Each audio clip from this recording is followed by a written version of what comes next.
मुंबई अहमदाबाद राष्ट्रीय महामार्गावर आजही सकाळपासूनच वाहन चालकांना प्रचंड वाहतूक कोंडीचा सामना करावा लागत आहे। ठाणे घोडबंदर मार्गावरील गायमुख घाटात रस्त्याच्या दुरुस्तीचे काम सुरू असल्यामुळे संपूर्ण मार्गावरील वाहतुकीवर सलग तिसऱ्या दिवशीही मोठा परिणाम झाला आहे।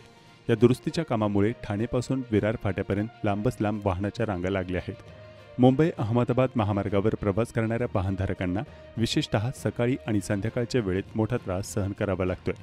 मीरा भाईंदर महापालिकेच्या देखरेखीखाली सध्या डांबरीकरणाचे काम सुरू आहे। हे काम आज मंगळवारी रात्री 12 वाजेपर्यंत चालणार असल्याची माहिती प्रशासनाने दिली आहे। कामाच्या काळात रस्ता अरुंद झाल्याने वाहतूक धीम्या गतीने सुरू आहे। दुरुस्तीच्या काळात जड आणि अवजड वाहनांना महामार्गावरून जाण्यास तात्पुरती बंदी घालण्यात आली आहे। मात्र आज मोठ्या प्रमाणात जड व अवजड वाहनं महामार्गावरून जात असल्याने वाहतूक कोंडी वाढत आहे। आज रोरो सेवेवरही परिणाम झाला असून वसईच्या रोरो ठिकाणी लांबच लांब रांगा लागल्या आहेत।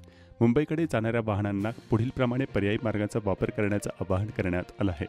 पालघरकडून येणाऱ्यांसाठी मनोर मार्ग, विरारकडून सिरसाट फाटा आणि वसईकडून कामण भिवंडी रोडमार्गे।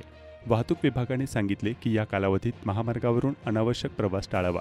जर अत्यावश्यक कारण नसेल तर प्रवाशांनी लोकल ट्रेन किंवा इतर पर्यायी सार्वजनिक वाहतूक वापरण्याचे आवाहन प्रशासनाकडून करण्यात आले आहे। दरम्यान सलग काही दिवसांपासून सुरू असलेल्या या कोंडीमुळे नागरिक आणि प्रवासी वर्गामध्ये संताप व्यक्त केला जात आहे। अनेकांनी सोशल मीडियावरून प्रशासनावर नाराजी व्यक्त करत रस्त्याचे काम वेगाने पूर्ण करण्याची मागणी केली आहे।